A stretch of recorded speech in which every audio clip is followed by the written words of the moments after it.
Good morning, everyone. All right. Well, isn't it exciting to be here in person? That's all I have to say is, yay. And we assume that there's some others coming down the freeway, having to get used to getting up and getting dressed and going to the, traffic and, it's a whole new mindset. So thank you for being here. I want to say welcome to Big Bang at Paul Quinn College. And thank you for all of you that have been with us virtually since Monday. Hasn't it been amazing content and experiences? My name is Alfreda Norman, and I am a Senior Vice President at the Federal Reserve Bank of Dallas. And I am responsible for our communications and our public outreach at the bank. And I'm also very pleased to be representing the Dallas Fed as one of the co-producers for this important event, along with, of course, Social Venture Partners Dallas, United Way of Metropolitan Dallas, Texas Women's Foundation, the City of Dallas, Paul Quinn College, and Pegasus Park. So, as we've all agreed, it's just amazing to be together. And thank you for following our COVID protocol. As you know, we want to keep everybody safe, so thanks for complying with that. We're going to make really good use of our time together today. So that's why we're going to be staying mostly in this room, and we've got our marketplace over here, so feel free to get your drinks and snacks. You don't have to go very far, and do a little shopping while you're at it. So that will keep us from doing too much moving around. Continuing an amazing week of speakers and programming, we've got another exciting lineup for you today. We're joined by national, statewide, and local leaders making significant progress to address economic, social, and environmental inequities. And I hope you're as excited as I am to be here to get going. I feel like this is a moment in time where we're just sort of stepping out and we're ready to get back out in the world and do our stuff. We've been doing pretty good on Zoom, but there's nothing like being in person. A few housekeeping items before we get started. I'm sure you've noticed I've already mentioned the marketplace. And be sure, as I said, the vendors are here. They're mission-driven businesses. They're true social impact innovators. And you'll find so many great local goods there. So take a look at what they've got to offer. This is a great time to get a few little holiday gifts, because that's coming around the corner soon enough. If you're active on social media, posting today, please use the hashtag BigBangTX. Let's see, what else do I have to tell you? I've already said about, well, we're going to try to say socially distanced, but I don't know. I've already seen that broken already. So, but we want to respect everybody's boundaries. So, you either do this or you can hug. But always, I love the new sort of social trend now. It's like, which one are you? I went to an event the other in Fort Worth. Fort Worth's been out at this longer than Dallas has, I might add. I've been invited over there a couple times. I went to an event. They wore wristbands, and one, red was back off. Okay, I've got my space here. I'm, no judgment, whatever. We don't know the circumstances, but, and then the other one was yellow, which is, I'm good. I'm ready. I'll have maybe my mask will be off. Green was, hey, bring it on. I'm hugging. I'm probably not wearing my mask, and I love you. So I thought that was a kind of a fun way to decide. But then I realized later nobody was even looking at the bands. So it's funny about human beings. We just naturally want to not socially distance, right? So let's see. What else do I have to tell you this should allow you to deep dive. Oh yeah, okay. Now, let me get to the good parts. I want to talk about our hosts. Before COVID, Paul Quinn College has been the home, as you know, of Big Bang. And so we're, again, happy to be here, happy to see the campus again and all the activities going around here today. So thank you to Paul Quinn for allowing us to be here. With that, oh wait, there's something else. Maybe I might have missed something. I was ad-libbing, and okay. So now we get to meet our host. This is very important. I am such a fan of Michael Sorrell.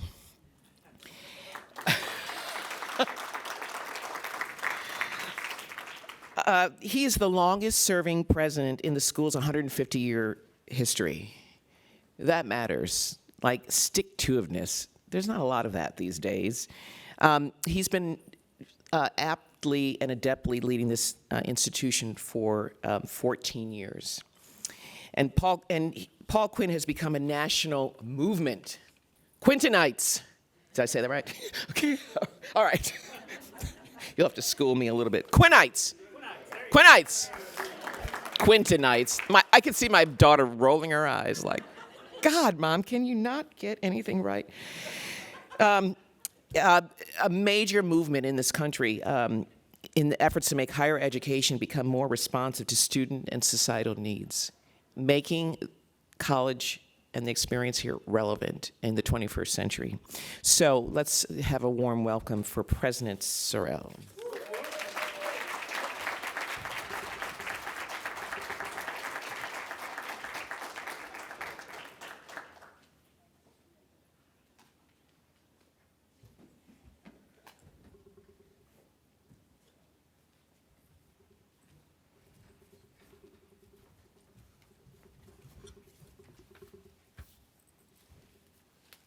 Good morning.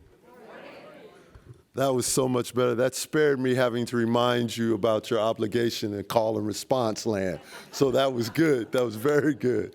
Thank you, Alfreda, for that wonderful introduction. Before I get started, I brought a couple friends of mine with me this morning. And would you be okay if they introduced themselves to you? Okay, that was 8 of you. Would you be okay if they introduced themselves to you? All right.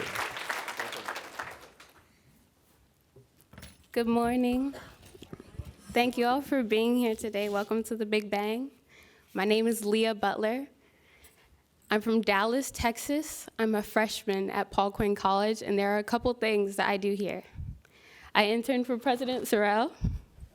I'm a Crow residential ambassador, and I'm co-president of the Recycling Initiative here on campus.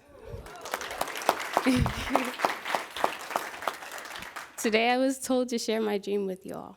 And although I'm involved in a lot of different things, there are other, things that I want to do in the future. I want to be an educator. I want to shape young minds. I want to ensure that our future generations, our children, our grandchildren, are learning, growing, and maturing into adults that will be in greater places than you all are today. And that's saying a lot, right? You guys are CEOs, organization founders, authors, professors, and extremely influential college presidents. I want more for them, but it all starts somewhere. And if there's anything that I've learned from President Sorrell so far, it's servant leadership. To teach is to sacrifice, to serve, to learn, and to lead. But it all starts in the classroom. That's where I'm meant to be, and that is my purpose. Thank you.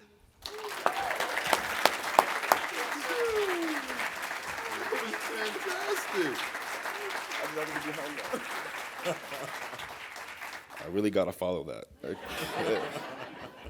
Well, welcome to Big Bang. My name is Ahad Nagbari, and I'm one of President Sorrell's greatest interns of all time. Yeah. Originally, I'm from Lowell, Massachusetts. I'm majoring right now in business administration. That might change. I'm not sure yet. But yeah. A dream I have for myself is to become one of the greatest philanthropists of my generation's time. Where I'm from, nonprofits are a big deal. Community outreach, mutual aid is a big deal. They're doing a great job. But a majority of these people that are part of these nonprofits and doing these big things aren't from these communities where I stay at.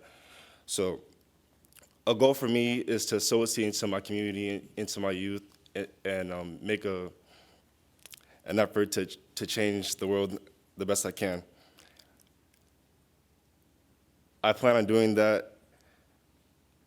My bad. Take your time. All right.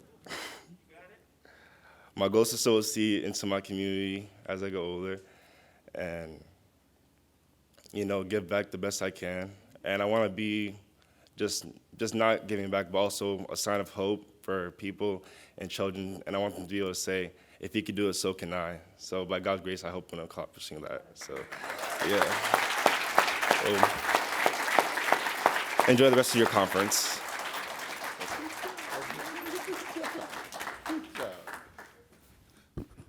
So I thought it was important that you heard from them first, because for 18 months, we went to school virtually. And for 18 months, we didn't get to be in the physical presence of our students. And while it is wonderful to see them virtually, it is so much better to be with them, to be with each other. And all of us make enormous sacrifices to do the things that we do. And we do them because something in the work speaks to us. It inspires us. It gives us hope. And for those of us who do these types of jobs, this is what gives us hope. Their dreams, their ambitions, their ability to step out from their comfort zones and strive for something much greater than maybe they've even pictured for themselves. And so you are here, the permanent home of Big Bang. I will say that again. You are here at Paul Quinn College, the permanent home of Big Bang. Listen, we are happy that you go flirt with Pegasus Park, right? You know, have your little dalliance with the virtual action, but do not get confused. This is the permanent home of Big Bang, all right? If we need to build more new buildings, fine, we'll do it, right? But this is the permanent home of Big Bang. And it is good for us to have you here because of all that you represent. You are this area's best and brightest from the standpoint of believing in the power of transformational change. And we thank you for that.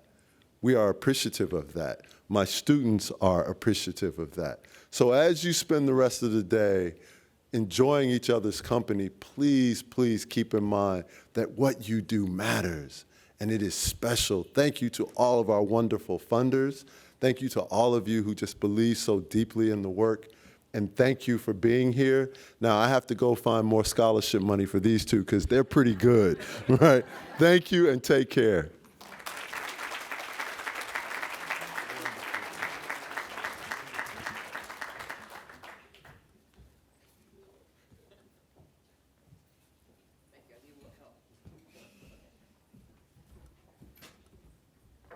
I'm going to stand out here because that podium seems so in the way. So thank you, President Sorrell, and I want to thank all of our sponsors. And this is really important because we need folks to be supporting this work. So a special recognition to our powering sponsor, Matthew Rendenza with the Dallas Foundation is here representing the wonderful Dallas Foundation, and we thank you for your support.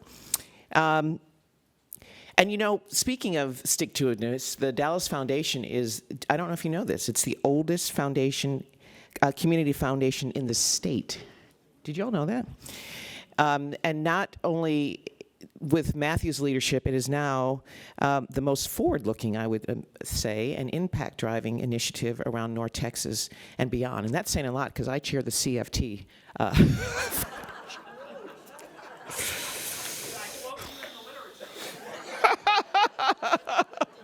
I know. What the heck?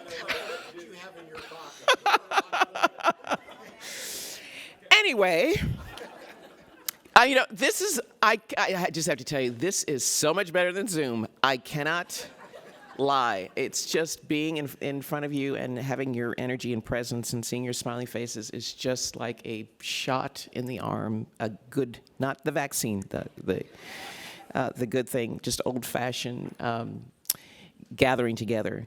So I'm going to turn it over to Tony now. Is he? Tony? Yeah. Oh, yes. Tony, Susan, and Giles, the powerful trio that power this Big Bang concept as well. So welcome them to the stage.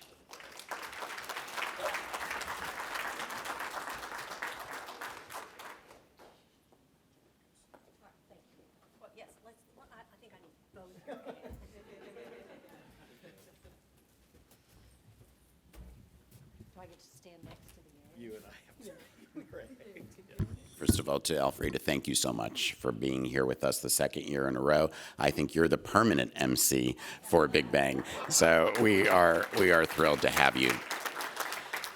You know, these decisions are extremely difficult to make at this point in time. And, you know, with over 300 people who signed up for today, you see that we're not quite there. So we're trying to figure out how to mix this digital with in person.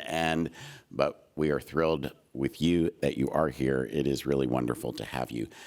As of today, we have already had 66 speakers at Big Bang through digital panels and the speakers that we have had. So we've already had 66 speakers inspiring us. And if you haven't had a chance to see some of those, pick out a few.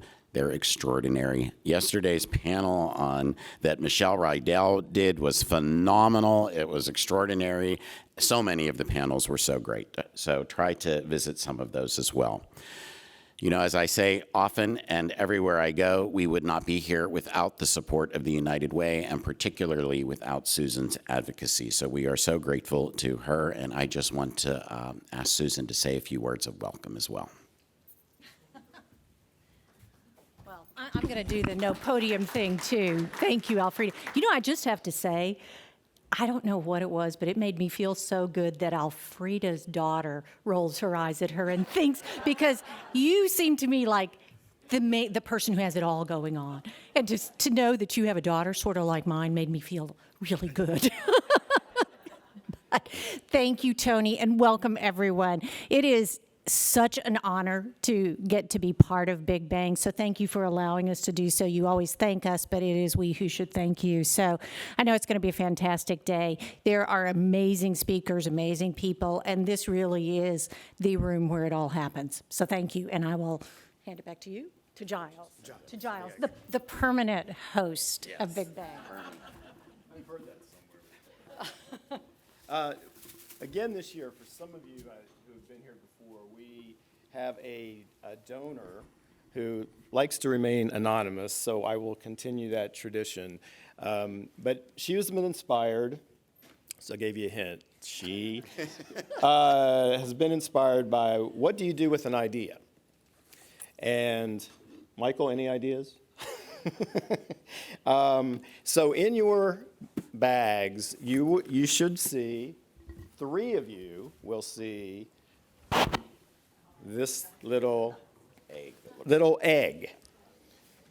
And what we're going to do with the egg, the donor has made a $3,000 donation, so there's going to be 3 $1,000 gifts given to anybody who is presented today or anyone that you have seen that has been virtually for the last 3 days. One caveat, you must be here at the end of the day to pick your nonprofit, and we will award them a $1,000 check. So if you know you're not going to be here, we want to give the money away. Make sure you hand off your egg to someone who can represent the nonprofit that you would like to make a donation to. So I see one. Tony Fundero got one. Excellent, excellent. He knows a little thing about nonprofits. So anyway, that's the deal. Any questions about what we're going to do? But we do want to give away the money, so make sure 3 people come up at the end of the day and make a donation to a worthy charity. All right, thank you. You were closing? Giles, a personal debt of gratitude. Thank you so much for your leadership in all these years as the chair of Big Bang. You bring together the most extraordinary arrangements, the best ideas, and we are so grateful. We do a lot of permanent things, and so we have permanent MC, permanent chair, permanent partners and funders. We're so excited about all the sponsors that are signed on again for next year. It's just extraordinary. It's just so we much just, permanency. yeah, we just love that permanency. A couple of permanent. A couple of things that we want to mention, though. Because of COVID, you know, we will not be doing any breakouts because those rooms are small, and so we're going to stay in the bigger rooms. So when we have keynote speakers, they're each going to allow some time for questions and answers as if you would have been in a workshop with them. Not a whole lot of time. So we invite your questions, but we ask that you keep them, you know, concise and to the point so that we can have as many as possible in the time frame that we do have. Last night we had an extraordinary event with the VIPs and the sponsors, and we heard from Richard Miles with Miles for Freedom, and he talked about how very early on in his career, after he was falsely imprisoned, he was innocent and in prison for 15 years and came out of prison, took his money that the state settled with him, and he started a nonprofit of his own. And he really didn't know what he was doing, but he wanted to help the families of inmates. And he said he met this guy named Tony. I don't even remember this. And he told Tony the story, and Tony said, "Oh, by the way, Big Bang is next week, and you're on stage telling your story." And he talked about what the experience was like for him to sit on this stage after coming out of prison, and the support and the funders, and it just changed the trajectory of everything for him. And he credited this event with the success that he has had. We are extraordinarily proud of him. We are humbled by him, and we are grateful for the many, many heroes like that are in Dallas, many of whom are in this room, and you are going to get to meet today.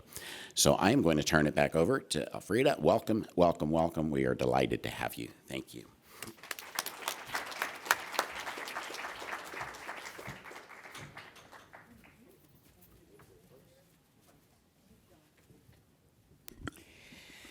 Well, one of the treats that you're going to get to have this morning, since you have arrived here and are settled in, is this next keynote speaker, and I have the pleasure of introducing Dr. Manuel Pastor, distinguished professor of sociology and American studies and ethnicity at the University of Southern California.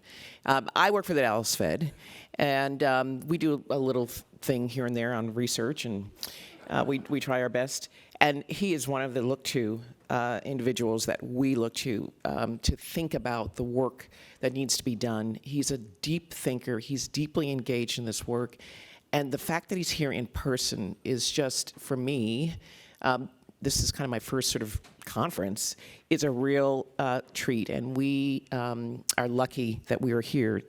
So let me tell you a little bit about what he does. He directs the Equity Research Institute at USC and conducts research focused on social movements seeking to change economic, environmental, and social inequities. That's a heavy lift, and we're going to get to hear a little bit about how we might go about that. His latest book, and I recommend that you take a look at this book, it's called State of Resistance: What California's Dizzying Descent and Remarkable Resurgence Means for America's Future. It's been lauded in the New York Times, and should be a real instructive read for us.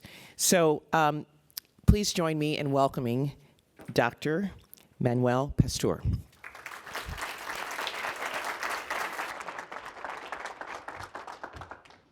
Thank you.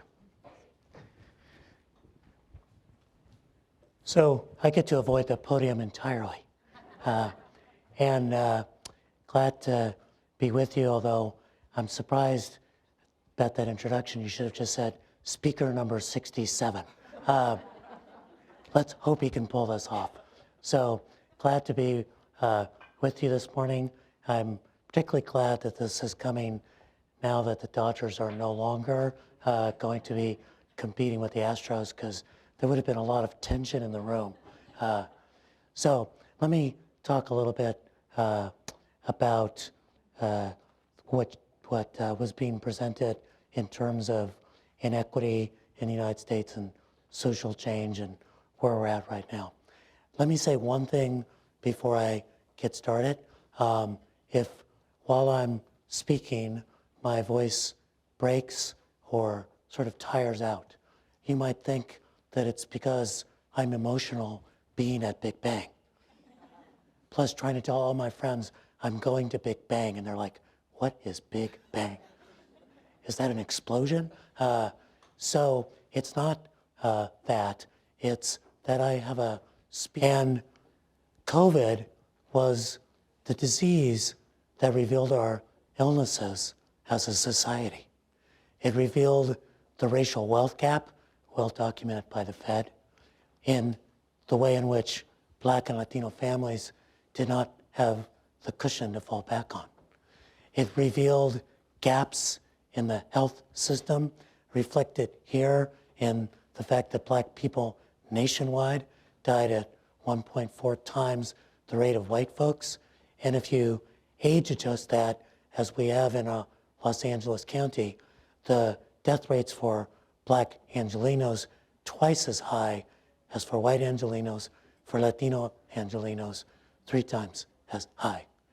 And it also revealed the digital divide, the number of young people separated from high-speed internet and a computer at home, which made it difficult for them to learn remotely. So this was the disease that revealed our underlying illnesses, our underlying fragilities. But it's also a crisis that illustrated our mutuality.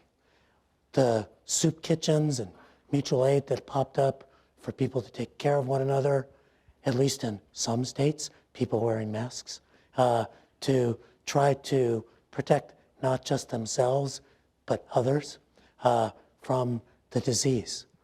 But it's also a crisis that deeply revealed our divisions.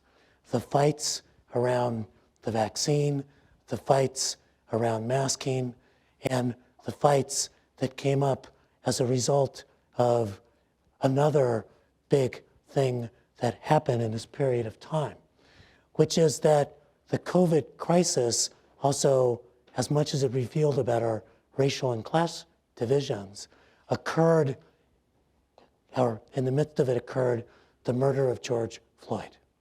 And that was an incident that revealed the racist nature of policing in the United States, but also for many, the idea that racist policing might be the tip of a racist iceberg in terms of inequality in the economy, which we'll talk about in just a few minutes, certainly inequality in education, and even for the subject you study, inequality in environmental conditions in terms of exposure to environmental risks like air pollution and climate risks, which are coming up. So we have entered a moment of change and of reckoning with our past, our present, and our future. And one of the things I want to suggest to you is that this is an incredibly transformational moment for the United States. And it's very easy when you're in the middle of a transformational moment to not see it. It's very easy in the Great Depression to not see what the way out was going to be. It's very easy during the era that led to the election of Ronald Reagan to not see the complete refashioning of the social safety net, economic policy, tax policy, et cetera, that was about to happen. And it's very easy in this moment not to catch a glimpse of the future that is being born. And it's coming on the heels of lots of long-term trends that I'll get into. But in this moment of disruption and change, some see disorder and a world slipping away from them, challenges around racism and inequality.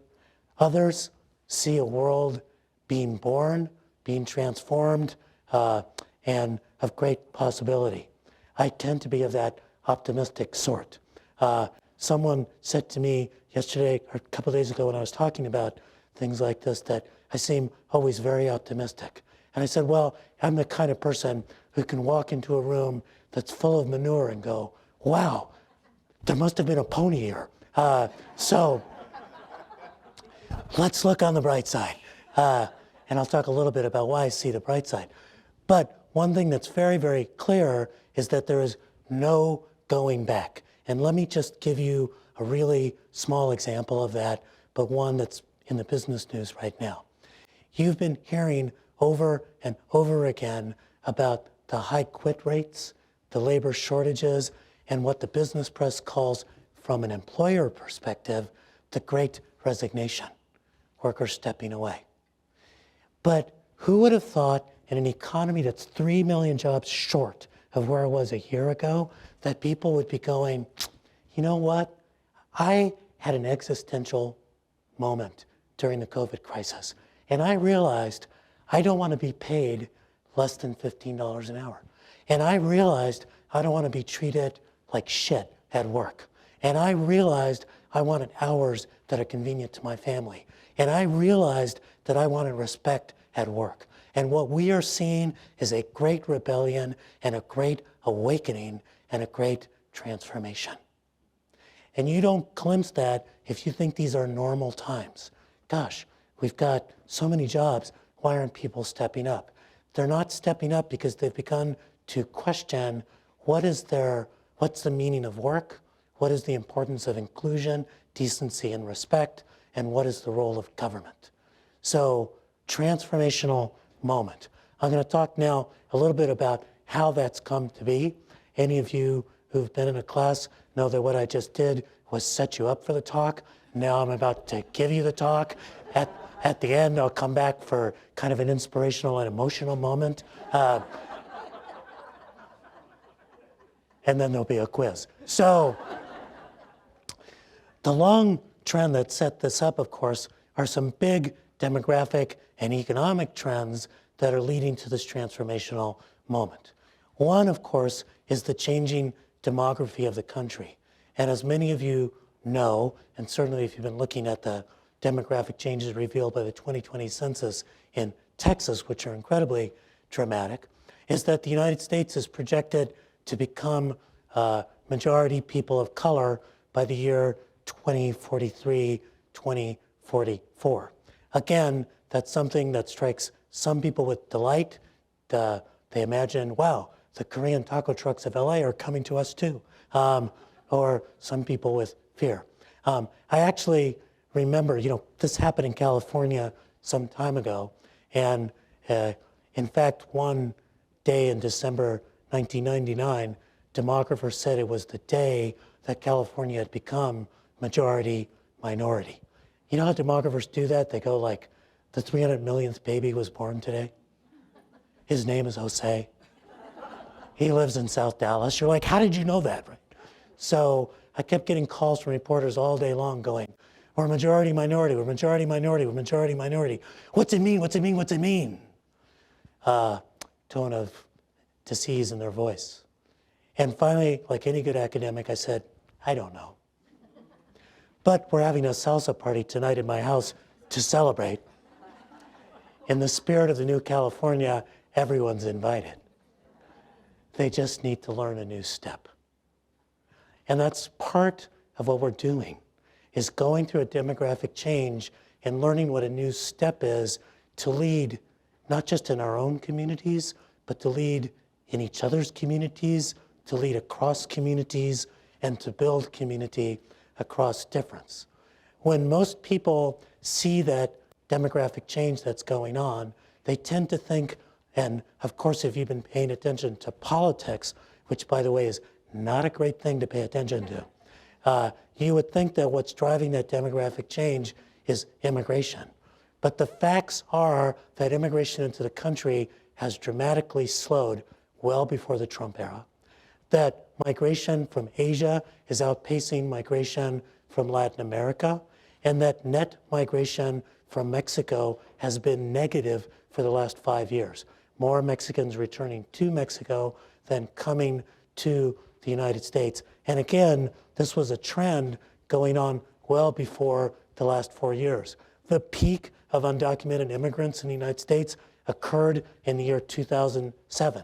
And with the Great Recession of 2008, 2009, immigrants do what they often do. They migrate. And they migrated back to countries of origin. That led to a big dip in the undocumented population. It was on a slow decline during the last years of President Obama, and similar decline under the years of President Trump. So what is driving demographic change? Kids. And what this chart shows you is what happened between 2000 and 2018 for young people, folks under the age of 18. And what you'll see here is that there was a decline of 7 million young whites. Now, I always like to clarify, that does not mean that 7 million young white people died. We would have noticed that. There would have been a clear shortage of hipsters and a challenge to coffee bars all over. What it means is that there were more young whites moving into 18 and 19 than moving into 0 and 1. So number of young whites fell. Where's the growth? Slight decline in the number of African Americans, but some of that is redesignation into multiracial category, which Black Americans are more wont to do. And the big growth nationwide, and certainly here in Texas, Latino youth and AAPI youth. So what does that look like geographically? What does that mean for you? This is the United States in 1980. The darkest shade are counties in the United States that were more than 50% people of color. The kind of shade in between, 40 to 50%, turns out to be kind of a tipping point, and the lighter shade, less than 40% people of color. What you can see is that the United States in 1980 looked like some people at least still think it looks. Since you're taking a photo, I'll look really good. The Black Belt of the South heading to DC, the borderlands of Texas with Mexico, Rio Grande Valley, the Hispanic and Native American areas of New Mexico and Arizona, Native American areas in the Dakotas. Look at California in 1980. Only one county was majority people of color, Imperial County, bordering Mexico. What does the country look like in 2010? Big change, but you'll notice that a lot of it was in California. But when you move to the year, and then what people imagine is they think that all the future demographic change is going to continue to occur in California. That somehow in 2050, California will become 150% Latino. Now, I would like that, but that's not what's going to happen. It's that the rest of the country, Texas, and so many other places are going to see diversity coming to them as well. What does that look like in Texas? You can see the change here in Texas, already majority people of color in the 2010s, and with the newest census, 95% of your population growth was coming from communities of color. When you look at the Dallas-Fort Worth area, you're actually lagging Texas a little bit in terms of your diversity, but you're certainly have crossed that threshold as a metropolitan area as well, and you're headed toward future diversity. And this just shows you the growth rates for the white population, the black population continuing to grow here. One thing that's remarkable about Dallas-Fort Worth, and you know it, is that you are continuing to grow in all populations because you have such strong job growth in Dallas-Fort Worth. You're clearly outpacing Texas. Yay, Dallas. You're certainly, both Texas and Dallas-Fort Worth, outpacing the United States, and it's tending to attract people here, also kids being born here, lots of growth, but also lots of diversity. So what does all that mean? So I'm going to jump a little bit to some of the economic aspects of this in a minute, but I want to spend a little bit of time on this graph. Now, I have shown you lots of charts. Have those been interesting? Okay, this is my favorite chart. This chart is the median age of the different ethnic populations. So median, half older, half younger. For the United States, the median age for whites, 43, a little bit younger in Texas, 42. For Asian Pacific Islanders, a little bit younger. For black, both Americans and Tejanos, Texans, a lot younger. But when you move to the Latino population, the median age of Latinos is 29. So in Texas, 42, 29, 13 years. It's nearly a generation. It's a generation gap. Now, here's what's interesting, is that racial generation gap turns out to have consequences. That is, when an older generation does not see itself in a younger generation, it's not always willing to make the kind of investments necessary for that younger generation to succeed. So I'll do the fancy version of this and then the anecdote. We did a study along with PolicyLink, in which we looked at something called the racial generation gap, the percentage of seniors above the age of 65 compared to young people of color below the age of 18.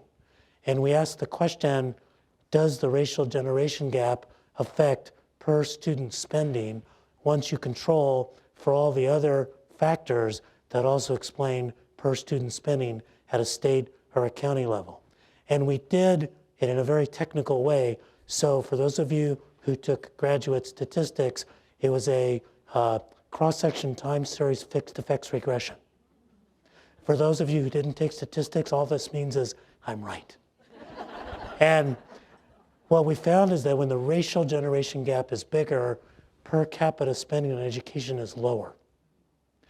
And interestingly, anecdote to illustrate that, the state in the United States with the biggest racial generation gap is Arizona, with its fractious politics around immigration and ethnic studies in the schools, and from the Great Recession until the teacher strikes a few years ago, the biggest per capita cuts in per student spending, with young kids in terror every day coming home that their parents might be deported.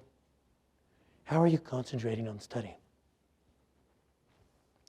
So we need to know that this message of mutuality is important. So many of you are doing work around equity and inclusion. And you may also often present it as a question of fairness and accept the argument that fairness might come at the cost of prosperity. But you shouldn't. You should be making the argument that, yes, sometimes that's the case, that there's a trade-off or a choice to make. But quite often, it's the case that this level of inequality and unfairness is costing all of us something.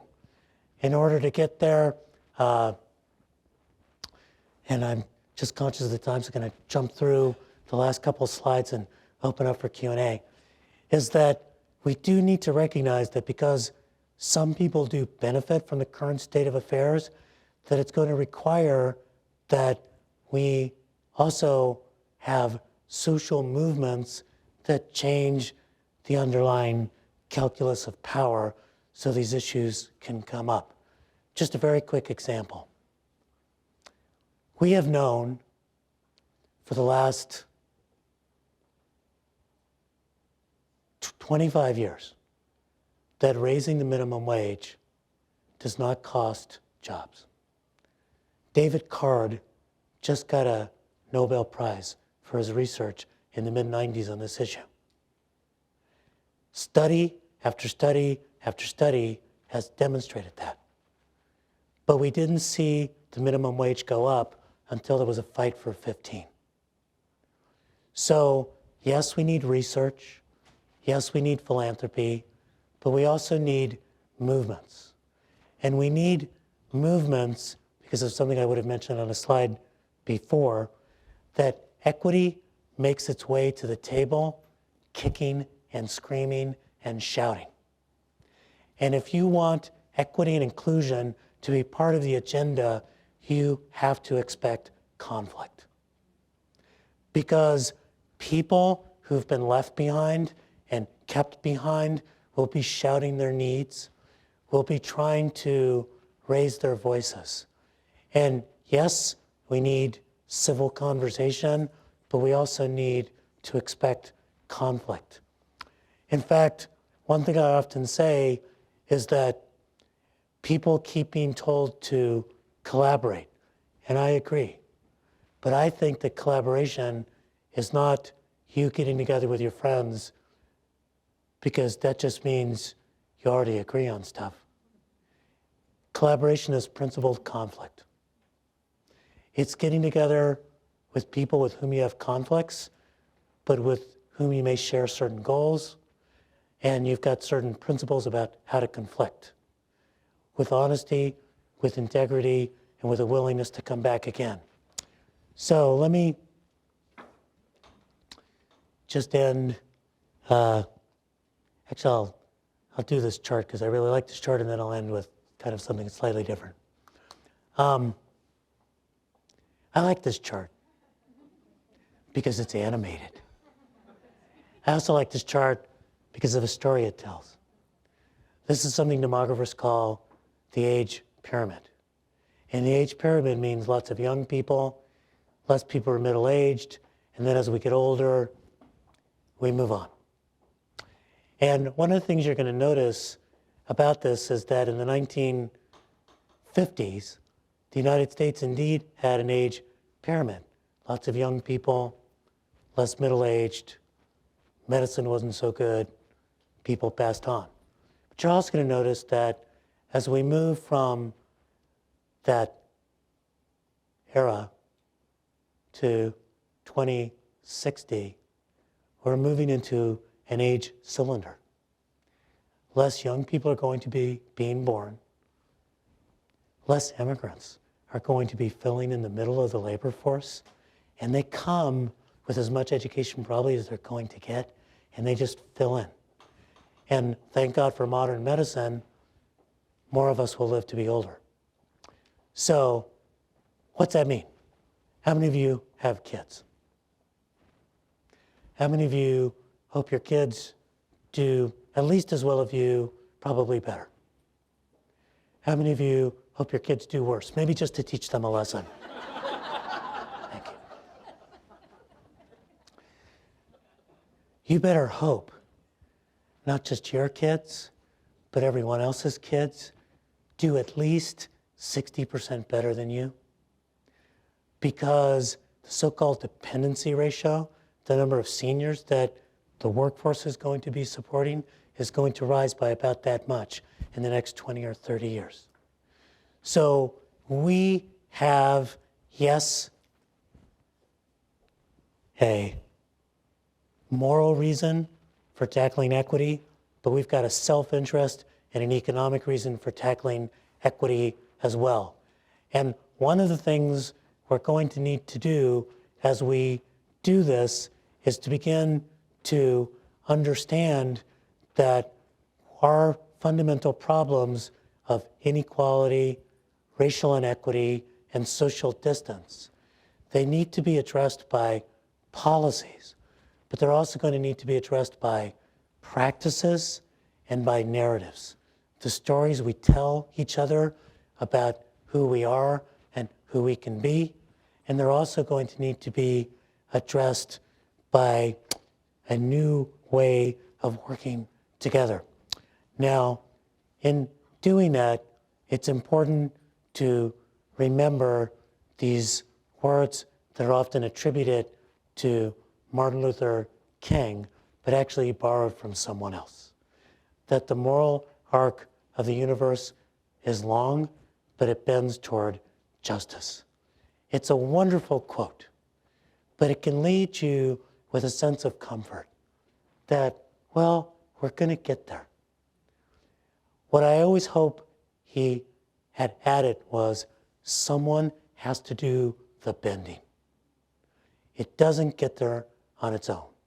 And I think the challenge of Big Bang is how do we have the courage to address the situations that we face? How do we have the boldness to be uncomfortable? How do we take it upon ourselves to, yes, celebrate every story of someone who beats the odds, but lift up as our heroes those social movement actors, community organizers, and civic leaders who've made a fundamental commitment to changing the odds so that everyone can actually thrive. Thank you.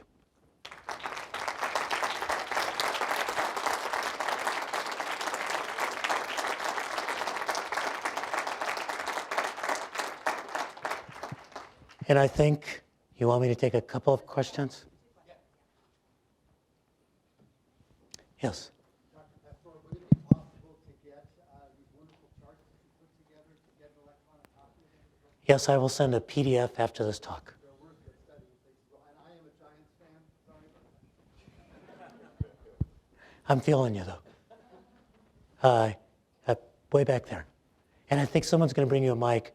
That was, for those of you who are on the video, was someone asking whether the slides would be available, and then confessing dangerously in this crowd that he was a Giants fan. So I admire your bravery. So. Okay, I think this works. Yeah.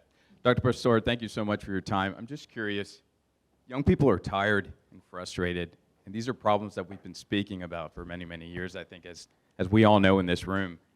But you said that you offer some hope with these social movements. So I'm just curious, what are you doing, what is your department doing around funding longitudinal research around social movements?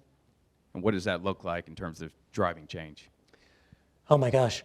So a couple of things I think I want to highlight from your question for those of you on the live stream who can't see who asked the question, and I believe you can't.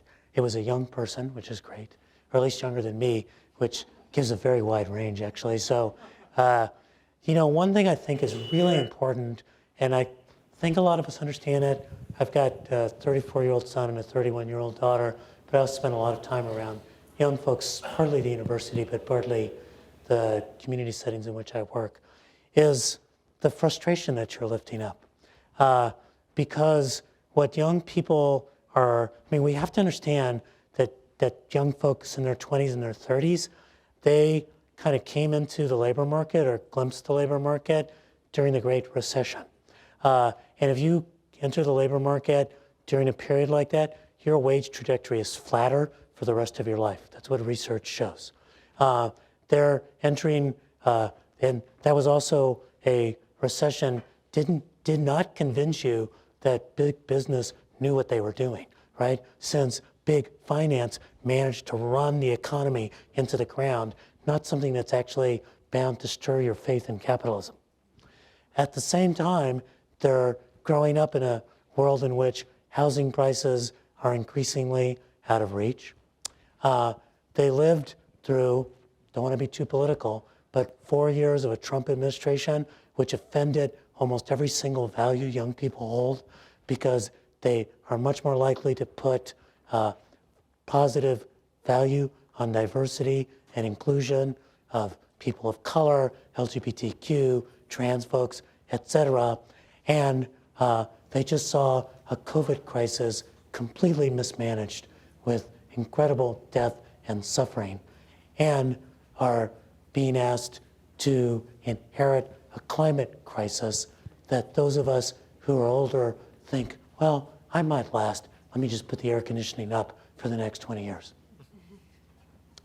So the level of frustration and, I would argue, anger and rage that's quiet and often polite, but when they're together on their own, man, the stuff they say about boomers ought to be recorded and played back to us. So I want to highlight that. So the question you asked is about the research we're doing on movements.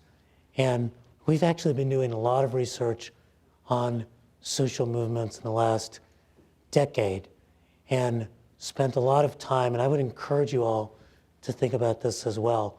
We spent a lot of time working with the California Endowment, which is the major health foundation in California, helping them think about power building at a local level and how it can change the calculus of power so that community voices are heard and community issues get raised. And the California Endowment had a big 10-year program called Building Healthy Communities, investing in 14 different areas, and they essentially shifted the entire investments to community organizing and power building, made tremendous differences. Over the last 3 years, we've worked, partly based on that, with the Robert Wood Johnson Foundation on a project called Lead Local. You can read all about it, in which we looked at 40 different organizations in 16 different locations, including Texas, and talking about how community power building can actually change policy. But more important, people often think about organizing as instrumental, that it is a means to attain a policy victory. We talked about organizing as fundamental. That is, that when people organize who are in poor communities, communities of color, they begin to feel efficacious, effective. They feel like they can challenge and change things. They begin to see their individual stories not as their failure to do well in a market system, but as part of structures that frees them out. Wonderful story of an older white guy in Maine who had to have his wife go on Medicaid, and he felt like it was a tremendous individual failure on his part. But then he began to realize it was a failure of a healthcare system that didn't take care of people when they were sick. And his story changed from disempowered to empowered with others to change healthcare in the state of Maine. And the Robert Wood Johnson Foundation, our study was a small part of it, but research matters, has now decided to put $90 million over the next few years into community power building at a local level so people can change the conditions they face. So that's how we've stepped up with our own research. My challenge to you, because I think my time is appropriately up, is how do you think about power building, organizing social movements as a necessary complement to your activity? And when you do impact investing, how do you make sure it's not just in enterprises, but in community organizations and movements? Thank you very much.